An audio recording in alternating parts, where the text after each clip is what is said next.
The microphone. Under the lights, speaking of facts, double the price, yeah. Under the lights, we covering sports, whatever you like, yeah. Home runs in the park, touchdowns in the end zone. Knockouts in the ring, buzzer beater for the win, go hard and go home. Find out who you are when you under the lights. That pressure made a star, right there. Under the lights, you looking for the best, tune in to Under the Lights. Yeah, Under the Lights. Yeah. Welcome back to Under the Lights. I'm your host, Big Mike, and as you can see, I'm solo dolo today holding it down. You know what I'm saying? I miss y'all, man. Did y'all miss me? Because I miss y'all. You feel what I mean?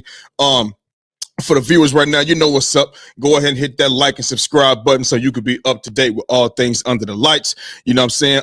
Jordan, like I said, my guy Jordan, y'all know he's always on. He just got through having, just had a birthday. You know what I'm saying? Had a birthday, so he's celebrating and people doing things for him and things like that. And plus, y'all know we on a major different time difference as well, too. You feel me? So shout out to Jordan. He would have been on here if he could have, you know what I mean? But he got some stuff going on as well. So I just want to holler at y'all, man, because it seemed like it's been a while since I hollered at y'all. You know what I mean? I got guys hitting me up, where you at, Big Mike? You know what I mean? So, yeah, man, I'm here. I'm back. I'm in this thing, you know what I mean? Just wanted to holler at y'all. You feel me? So it's some things, you know what I mean, that I want to speak about. Obviously, we see that Russell Wilson is going to the Giants. We're going to talk about that. Stefon Diggs inking that 3-year deal with the Patriots. How good they could be. Bronny dropped a career high 39 in the G League. You know what I mean? You got Stephen A. Smith running his mouth as well. You know what I mean? Along with Asante Samuel and prime time Coach Prime Deion Sanders. You feel me? So I just want to speak to y'all a little bit. You know what I mean? Y'all can get my thoughts, on some of this stuff too. You feel what I'm saying? So like I said, man, appreciate y'all. For whoever's here right now, for whoever's watching, make sure y'all hit that like and subscribe button so y'all could continue to be up to date with all things Under the Lights. You feel what I mean?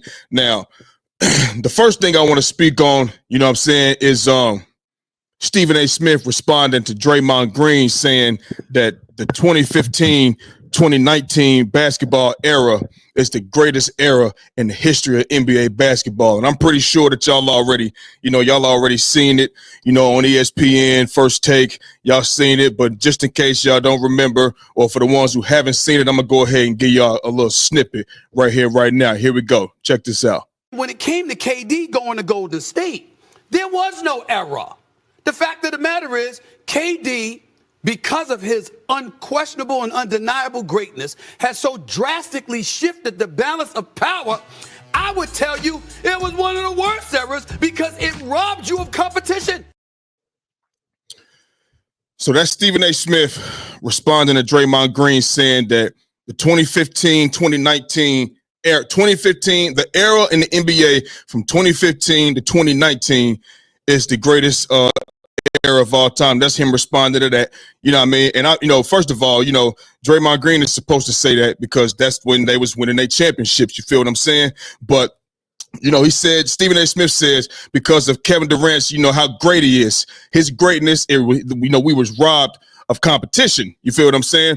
So, was it lopsided in Golden State for the NBA? Absolutely. It was absolutely lopsided. There was no mystery. There was no mystique. We all knew who was going to win the finals. When Kevin Durant, in the story that we get is that, Draymond, went and hollered at Kevin Durant after the game on the phone, whatever the case may be.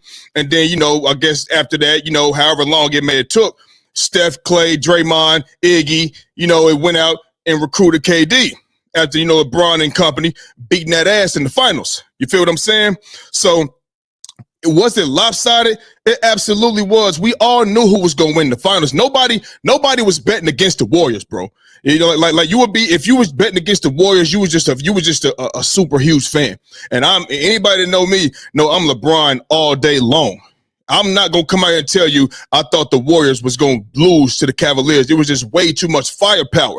Nobody was betting against the Warriors about if they was gonna win or lose. The bets was, is it gonna go? Are they gonna get swept? Is it going to be 5 games? Can it go 6? Can it go 6? 7 didn't even come out of niggas' mouths. 7 games in that series didn't even reach niggas' mouth, mind, or nothing. Barely 6. Barely 6 him. They were talking 4 or 5. That's what niggas was betting on. You feel me? So was it lopsided? Absolutely. And listen. I'm a guy right now that'll tell you straight up. You know, the Warriors, they got 4 championships and they run, right? That's cool. I don't respect the first 3. That's me. And I'll tell you why. The first championship in 2015, Kyrie got hurt in game 1 overtime. Kevin Love didn't even make it to the finals. He played 0 minutes because he dislocated his shoulder with him and Kelly Olynyk. So he didn't even get the chance to compete in the NBA finals. And if you a guy out here right now and you one of those guys that say, oh, injuries don't matter, you stupid. I don't even want. You might as well go ahead. Just change the channel. Go click.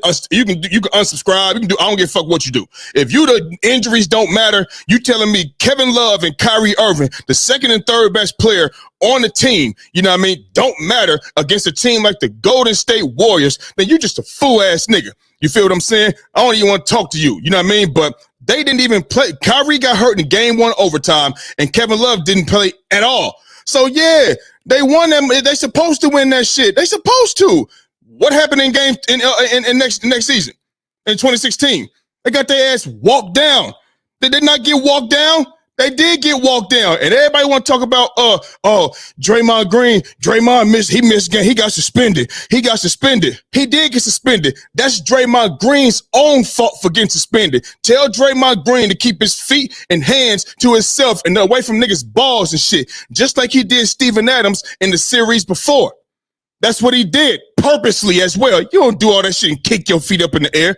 And history tells you that Draymond always doing some bullshit to pitch to other players, preferably to the players that he know ain't gonna do nothing back to him. You feel what I'm saying? Rudy Gobert, Yusuf Nurkic. You feel what I'm saying? Like guys like they ain't about to do nothing to him. You feel what I'm saying? They ain't like that. You feel me? But he missed game 5 because he got suspended.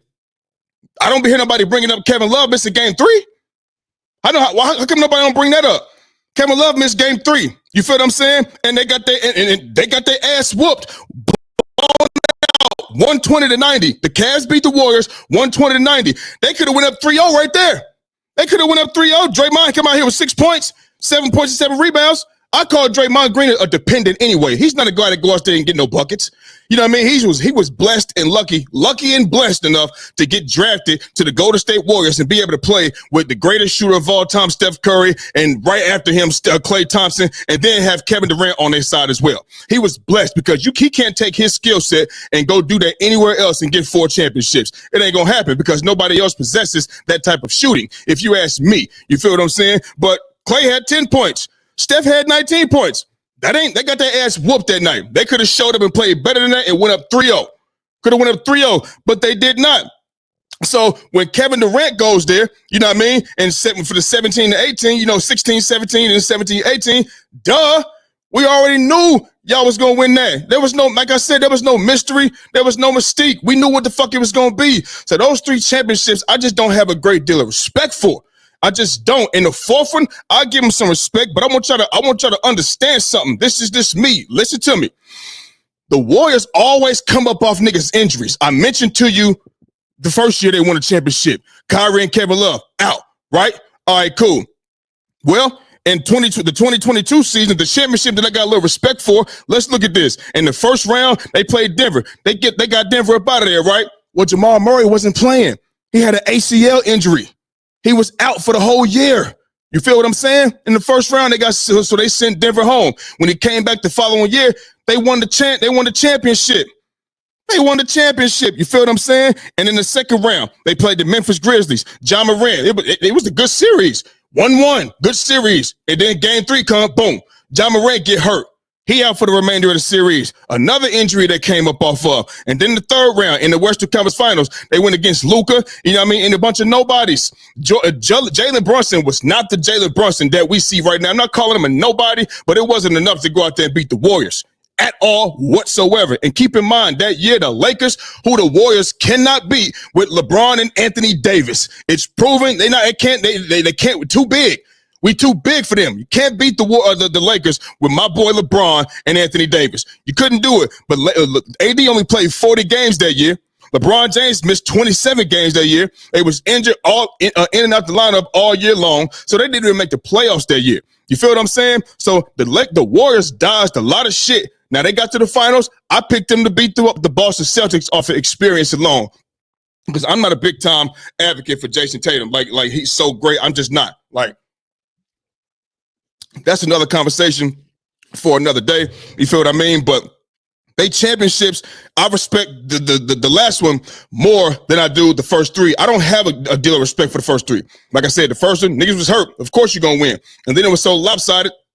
We knew what it was going to be. Nobody was betting for them to lose. It was how many games it was going to be. How many games was it going to take? You feel what I'm saying? But Stephen A. Smith, he says that 2015 through 2019, he can say that that's one of the worst eras because it robbed you of competition. You feel what I'm saying? Well, my question to Stephen A. Smith is this. What about 1996 through 1998? What about that? Because after Jordan lost to the Orlando Magic, Jordan, they like to say Jordan retired for 3 years. First of all, he quit. He was in his prime. That's quitting. He quit. And it wasn't 3 years. So he quit after, they won a championship in 93, right? So that means, okay, 93, 94, he was out. That's one season, correct? So 1 year, boom, when they still won 55 games. And they should have went to the Eastern Conference Finals, but they got robbed in Madison Square Garden by Hugh Collins, the referee that robbed them. You feel what I'm saying? Called a foul when it clearly wasn't a foul, and they got robbed in Madison Square Garden. Y'all could go look, y'all could go YouTube or Google that shit all y'all want to. It's out there. But at the end of the day, they won 55 games that year. Scottie Pippen was second or third in MVP voting. You feel what I'm saying? I ain't never seen no team LeBron was on go out there winning 55 games. Never.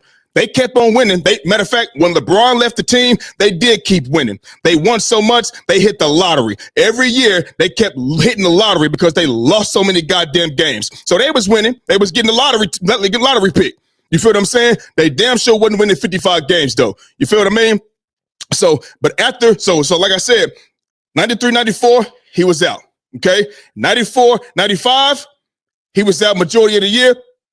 But in that documentary, he came back and practiced 3 months with the team.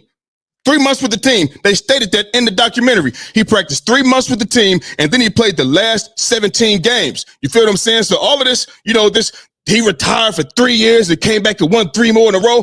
No, he didn't. No, he didn't. No, he did not. He came back, practiced 3 months with the team, 94, 95, and then played the last 17 games. And in those last 17 games, Michael Jordan was 27, 7, and 5. That's what he was. You feel what I'm saying? 27, 7, and 5. Busting niggas look like Michael Jordan to me. You feel what I'm saying? And in the playoffs that year, the first round, in the playoffs, he averaged 32 points a game, 7 rebounds, and 6 assists on 47% from three-point and 50% from the field against the Hornets. They beat the Hornets' ass 3-1. He had 48 in game 1. Looked like Michael Jordan to me. But when they went against the Magic, see, that's Shaq and Penny. That's a better team. That's a better team, and they lost to him. They lost, and he turning the ball over to end the game and getting ripped at the end of the game. I'm talking about Jordan had the last game winning shot, and instead of taking the shot, he passed out of it, and it led to a turnover. And then I think to end the series, game 6, didn't he get ripped by Nick Anderson? Huh? So at the end of the day, they went against a better team and they fucking lost. You feel what I'm saying? And like I said, in that documentary, they said, the Michael Jordan wanted Dennis Rodman. Well, Phil Jackson said no. I'm sorry, Scottie Pippen said no when Phil Jackson asked him. You know what I mean? They like to say, he just came back. No. Ain't nobody hearing that shit. No, he wanted Dennis Rodman because they couldn't fucking handle the Orlando Magic. Now, understand this. Scottie Pippen said no to this. He said no. Michael Jordan said yes. Well, hold on, wait a minute. That's Jordan, Pippen, Rodman, Harper, and Kukoc. Look at that squad right there. You got Jordan, who at that time was the greatest ever. At that time. Then you had Scottie Pippen, who was the greatest two-way player ever.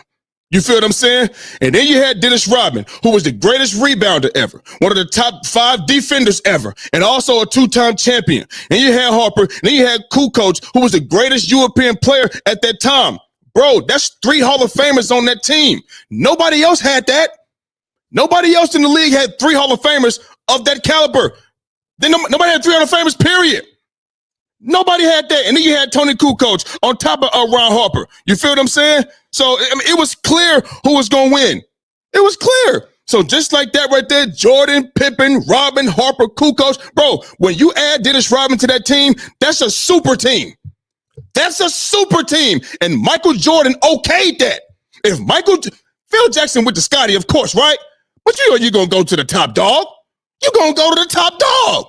If I'm the guy, so if I'm number one and he number two, you're going to go to two first. All right, cool. Because I'm going to think, you're going to want the number one guy last. All right, that's fine. You're going to come to me. If Michael Jordan says no, Dennis Rodman is not on the Chicago Bulls. He knew what he was doing. He remember them busting that ass in the playoffs in the final with the Pistons. He remember that. Locking that nigga up in the fourth quarter. I want to say this was the 88 playoffs. I think, if I'm not mistaken, locking that man up in the fourth quarter, held him to 1 of 7 from the field in his shorts in the fourth quarter. He remember Dennis Rodman, rebounding, changing. That's how Dennis Rodman changes the game. Dennis Rodman is a world beater. He's a game changer. Dennis Rodman swings the pendulum of power. That's what he does, and that's what he did for the Bulls. He did that. Jordan knew he could do that. That's why he said yes. And people act like he don't want to. He don't need no. Yeah, he do.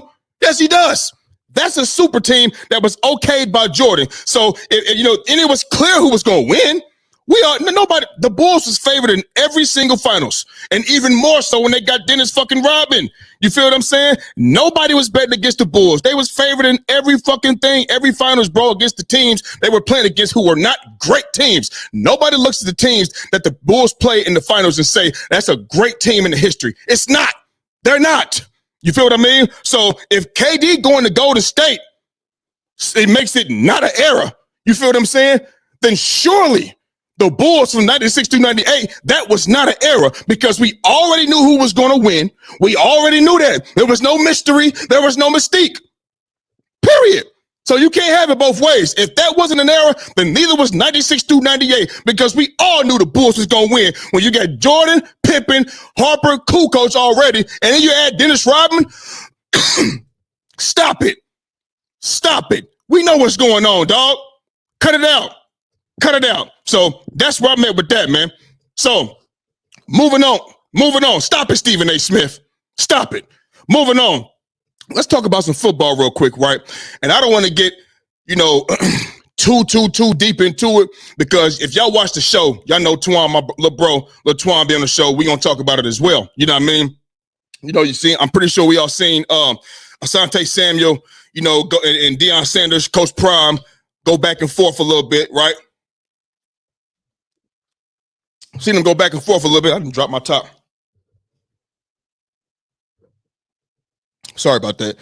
Go back and forth a little bit, right? So basically, Asante Samuel was saying, basically, like, you can't tell me that Deion Sanders is the greatest of all time and that nobody could ever be better than him. You know what I'm saying? So Asante Samuel was talking about, look at that. He said, like, between you could take his 5 years from 06 to 2011 and put it up against Deion Sanders' career and things like that. And, talking about, he's supposed to be a lockdown corner and blah, blah, blah, blah, blah. Basically, he don't want to hear that. Pull the stats up, pull it up, pull up footage, whatever you got to do. You feel what I'm saying? Listen, this is what I'm going to say, right? Right now, Asante Samuel, I grew up on Deion Sanders, bro. We all grew up on Deion Sanders, man. And our whole lives, it's been Deion Sanders. But I want to ask y'all something real quick. Like I said, I don't want to get into, the GOAT debate and none of that shit right now, but I just want to say something. We all say Deion Sanders is the GOAT. I've said it. You feel what I'm saying? Still, could this be a case of the Michael Jordan syndrome? Let that sink in for a minute, right? Could this be that? Just ask yourself. Because growing up, we all heard it's Jordan, MJ. And it was. You know what I'm saying? Look, I was Jordan my whole life. I was a kid watching Jordan. Okay? I was a kid watching Jordan. when you go back and watch all of the playoff games like I did on YouTube, they out there and see the competition and see what he actually did and things like that, what he was working with, all of that. And then you watch LeBron, you know what I'm saying, year after year after year after year, the things he does, he remains the same player anywhere he goes without a great coach and things like that. You know, I didn't have LeBron better than Michael Jordan up until 2016, bro. He was creeping up. I feel like he was creeping up and shit, right? You know what I mean? He just kept going back to the finals and then you come back 3-1. It's like, yo, bro, like, you know what I mean? That's when I started saying LeBron was the GOAT. You know what I mean? So my whole life has been Michael Jordan because that's what it was. And for our whole life, we've all known Deion Sanders to be the man, the guy, the GOAT at corner. You know what I'm saying? But also, what Michael Jordan and Deion Sanders have alike is their aura. Their aura. In the NFL, Deion Sanders' aura is like Michael Jordan's aura in basketball, bro. It's like that. Like, you know, godlike. You know what I'm saying? Like, oh my God, that's Michael Jordan. Oh my God, that's Deion Primetime Sanders. Must be the money. He got the sweat. He the best at his position at corner. Jordan the best at his position in shoot guard. You feel me? Or you could say Deion was the best in the NFL and Jordan was the best in the NBA, right? They got that swag on the field, prime time. He got the curl dripping, look like it's wet, but it's really dry. You feel what I'm saying? You got Jordan. He got the baldy. He got the chain. They both got the chain. He got the walk. You know what I'm saying? Jordan can chew the gum. They got the swag on the field. And guess what? They both got sneaks. Jordan got the sneaks. Prime got the sneak, got the cleats. You know what I'm saying? And then now it also sneaks as well. Still putting them out today. Everybody going crazy over them. Just like everybody go crazy over the Jays. You feel me? They both got that alike. So could this be that type of syndrome? Because Asante Samuel, it's okay for him to make his case. It's okay. Asante, and listen, I want people to understand something. So I've been watching Asante Samuel, I'm pretty like anybody else, since day one. Since day one. You feel what I mean? And he always has put his imprint on the game. Number one corner, won Super Bowls in New England, and then he came to Philly. You know, you see what's on my head. You feel what I'm saying? I know I'm dog. Absolute dog. And he talked about, you know what I'm saying, you could put his 5 years up from 06 to 11. Bro, from 06 to 11, that man had 39 interception, 104 passes defended, and 3 touchdowns. You feel what I'm saying? Like, and I want to say 244 tackles. That's pretty good. You feel what I'm saying? He was a great lockdown corner. He was great. And listen, the thing is, he also went against better competition against the receiver spot. We know Primetime went up against Jerry, you know what I mean? But that's the biggest, that's the best guy, you know what I mean, that he's been against. And Jerry, some people argue Jerry is the GOAT, greatest of all time. All right, cool. We ain't here to do that, you know what I mean? But you look at guys that's up at the top of the receiver ranks, Asante Samuel played against them and held his own. You feel what I'm saying? So I don't think it's too far-fetched for him to go out here and make his case. Because like I said, if this could be the Michael Jordan syndrome, to where we're not even, we know he cold, but he ain't Mike. He ain't Michael. He ain't Prime. Yeah, he ain't how people just quickly just said, nah, you ain't that. Asante Samuel was like that, bro. He was like that. And he'll come up and pop you. Pop like these tackles he got, bro. 65 tackles, 60 solo, 44 tackles, 41 solo. Like, bro be 35 tackles, 31 solo. He'll come up and pop you and lay wood on you too. You feel what I'm saying? So he got it all for a corner. Press man, off man. Like, he's smart. Primetime is too. You feel me? You know what I'm saying? But it's not wrong for him to come out here and make his case. You feel what I'm saying? 434 career tackles, 394 solos, 17 forced fumbles, 51 interceptions, 728 yards off of those interceptions, 6 pick sixes, you feel what I'm saying? And 162 passes defended. Bro, that's a great resume, man. and he got some Super Bowls to back it up. He's a definition of a lockdown, shutdown corner as well. You feel me? So I'm like I said, I always say this. I always said this, right? Always said this. I wish we could have seen Deion Sanders against Calvin Johnson, Randy Moss, T.O., you know what I'm saying? Larry Fitzgerald. You know what I'm saying? Guys like that. You know what I mean? That was in that time, and it's more I can name. You feel? But y'all know, if y'all know football, y'all know. You know what I'm saying? The guys that Julio, the guys that I just named, they were super dogs. Guys like that wasn't in the 80s and the 90s type shit. They wasn't as good. You know, you feel what I'm saying? So I always say, like, I wish we could have seen Deion against them, just like MJ, Michael Jordan. I wish we could have seen Michael Jordan against guys like a Kobe, you know what I'm saying? Prime Kobe, not you came in 96, 90 or 97, 98, whatever the case may be, and that Kobe. I'm talking about Mamba. Wish you could have seen him against that. A prime time AI. Remember what AI did to him his rookie year? That was oh my God. And it got worse than that. You feel me? As time went on for AI, you feel me? Like, bro, like him, a LeBron, you know what I mean? Paul Pierce, the T-Mac, like, all of the guys that Melo, like those guys that was in the 2000s and 2010s, I wish Michael Jordan was around to play against them guys, because, and I ain't saying that, Deion or Jordan wouldn't go out there getting the money. They're going to do what they do because they're great. You feel what I'm saying? But I'm just saying better competition, because competition matters, bro.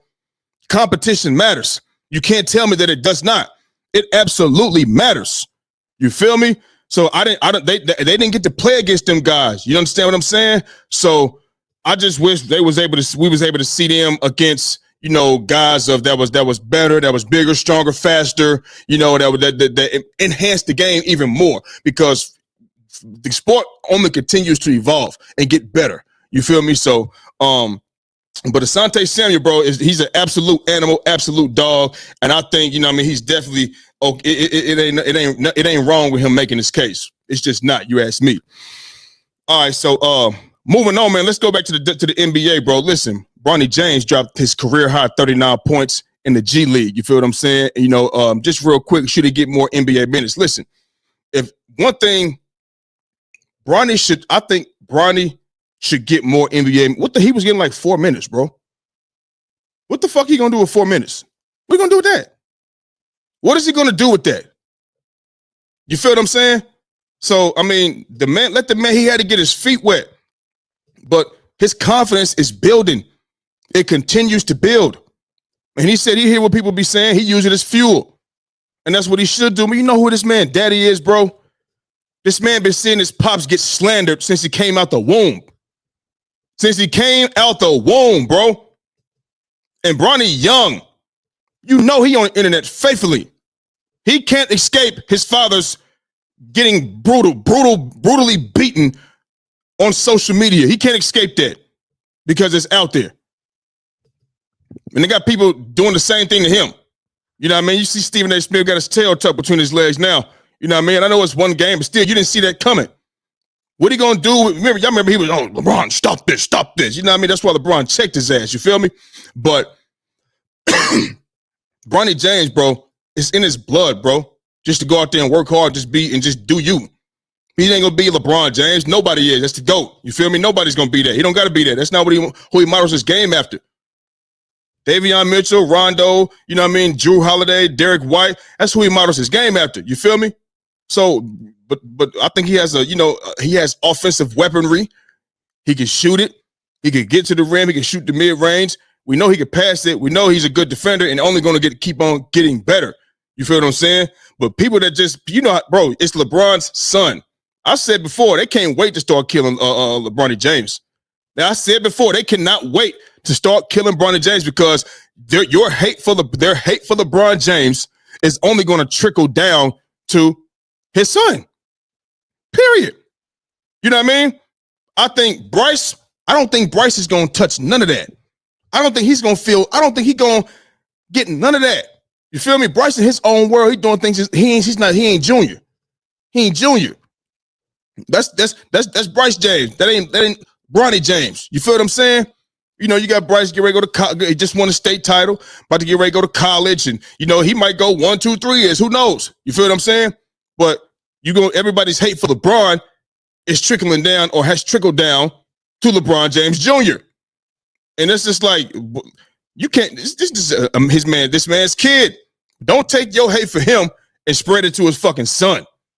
Because it shows, bro. It shows. Him dropping 39 is just telling you, my confidence is getting up. He out there balling against the guys in the G League that's trying to get to where he's been. That's trying to get to the NBA. They trying to get there. He out there balling. You feel what I'm saying? So I think he should get some more minutes, man. Why not? That's the only way you're going to see what you're looking for if LeBron James Jr., a.k.a. Bronny James, LeBronny, gets more minutes. That's it. I don't think he's scared at all. He's not scared. You see what he's doing when he came in the last couple games. Like, he's shooting that motherfucker. And he hitting now, too. And he had 17 in the real NBA game. He can't wait to get back on the floor, dog. He can't wait. And I think he's going to continue to get better. But I just think they need to keep him on the floor. You know what I'm saying? I mean, if it's to a point to where you just can't do it or some shit, all right, whatever.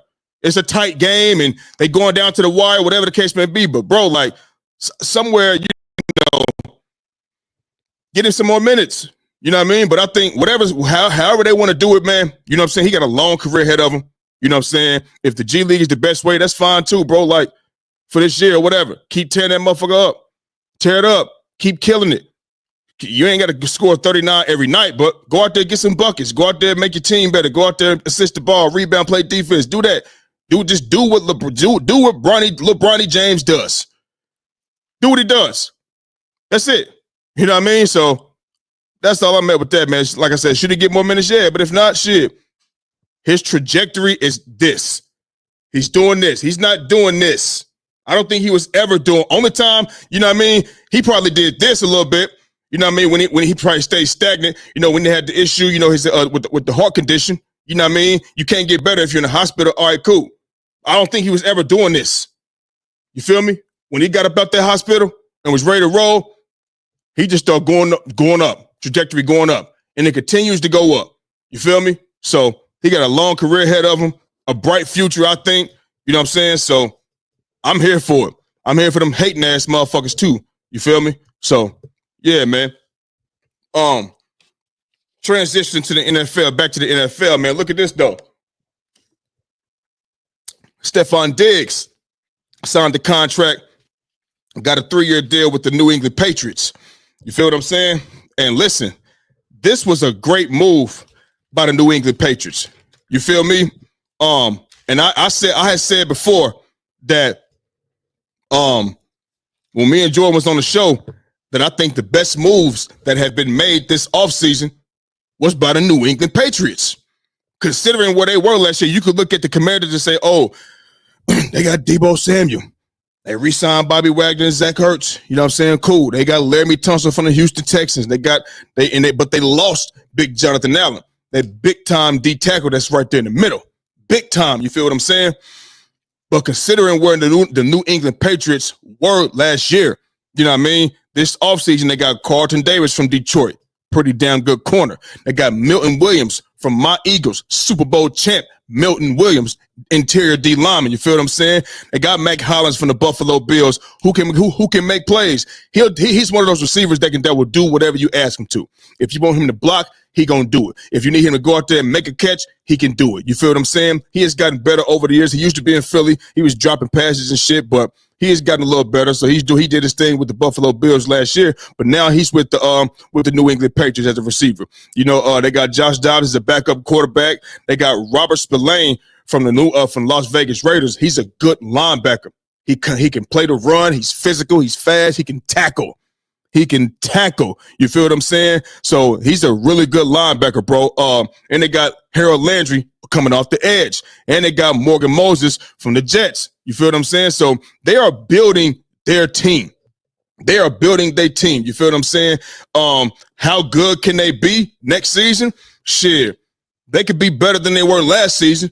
They still got to go through, obviously Buffalo Bills in the AFC East. Maybe the Miami Dolphins will be a little better if Tua can stay upright. You know what I'm saying? So they got a battle on their hands. I'm not saying it's just going to throw them into the playoffs because you still, Drake May. This will make Drake May, be a little better. You know what I mean? Considering on how Stefon Diggs is going to come back off of that ACL surgery. You know what I mean? Off of that ACL, I know he might be a little timid, and that's how it's supposed to be. If you got a major surgery like that, ACL surgery. But I know he's a hard worker. I know he's ready to get back. You feel what I'm saying? But I think they're taking a step in the very, very right direction, and they're going to draft. You feel what I'm saying? So how good can they be? A lot better than next season. I'm not going to, like I said, I don't know if it's going to be playoffs good, but that's okay.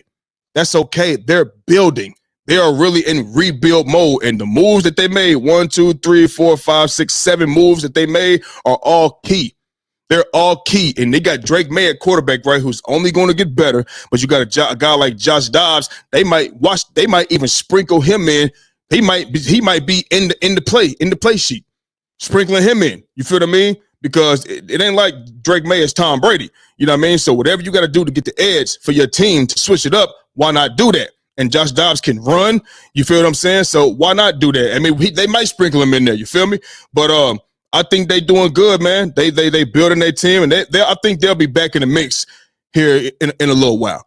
I think they'll be back in the mix here in a little while. You know what I'm saying? So that's where I'm at with that. So I think they got a bright future ahead of them. You know what I mean? Obviously, it's going to depend on, your quarterback play, but I think, defensively, they're always going, like I see Carlton Davis, Milton Williams, Robert Spillane, Harold Landry. You feel what I'm saying? They might draft more defensive guys or get more weapons offensively.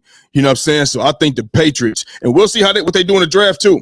We'll be able to come back to this, considering what the pieces that they got now with Stefon Diggs, we'll be able to see, what they're going to look like after the draft and things like that too. So shout out to the New England Patriots. You know what I mean? They getting better. So looking like a team that could be back in the mix here real soon. All right. Sticking with the NFL, Russell Wilson signed a 1-year deal with the New York Giants. Listen to this. Who would the Giants select in the draft? Understand this. I said this before to Lil Bro on the show and when we was on the phone, and I'm going to say it again, even more so now. I said, hold on. I said, me, Big Mike, I said that if I was the GM or owner for the New York Giants, I know we need a quarterback. You feel what I'm saying? But I'm not drafting Shedeur Sanders, nor am I drafting Cam Ward. You know who I'm drafting? I'm drafting Travis Hunter. You know why? Because he's going to come play wide receiver for our team, and we're going to have him on defense as well. Not full-time, but we're going to sprinkle him in there on defense on different packages and things like that so he can get a taste of both sides. And on top of that, we'll put him back there at punt return if need be. If need be. You feel me? But the reason being is this. And when I told Lil Bro, when I told Twan this, he was like, bro, I'm not passing up on the quarterback. I ain't doing that. I'm like, shit, listen to me. They need a quarterback. He said they need a quarterback, bro. Why would you do that? I'm like, listen to me, bro. Listen to me. If I'm the GM, I'm getting Travis Hunter because the fans will know then, oh, shit. All you got to do is go out there and get a veteran quarterback. They got Russell Wilson, and they just signed Jameis Winston. Jameis Winston can throw the ball. He just got a problem with giving it to the other team. You feel me? But he can go out there and make some noise. I said, you go out there. I say, I know Shedeur Sanders is available. I know he's available. He's going to be in the draft, bro. But the thing is, I want to have 2 generational talents on both sides of the field. I got Malik Neighbors over here, and then I got Travis Hunter over here. That's a nightmare. And they got Darius Slayton. He out there as well. You feel me? Bro, they got a running back last name Tracy. You feel what I'm saying? Bro, like, that's a nightmare. I said, at that time, I was like, Sam Darnold to be available. Maybe you try to go out there and throw something at him. Or I said, Aaron Rodgers to be available. Russell Wilson to be available. You know what I'm saying? So, bro, like, I said, go get a veteran quarterback you've been trash. So it's okay if you go out there and you're not, a real threat for one more year. This would be Malik Neighbors' second year, Travis Hunter's first year. Then next year, you go out there and get you a real deal quarterback. You got two generational talents on both sides, the left and the right. You feel me? Quarterback look this way or this way. He got generational talent. Who you going to double? And we assuming Travis Hunter is going to carry his talents over to the NFL. We already know what Malik Neighbors could do. Who you going to double? You feel me? That's what I would do. So considering that they just got Russell Wilson on a one-year deal, they already got Jameis Winston. That's their quarterbacks right there for this year. I'm sticking with that. And why am I going to get those two guys and go out there and get Shador or a Cam Ward if they were available? Why? Or any other, Jackson Dart, any one of them. Why would I do that? And I got these two guys. I don't need three quarterbacks. You feel me? I'm going to do this, and I'm going to go out there and get Travis Hunter. I've been saying it, and I'm sticking to it. You feel me?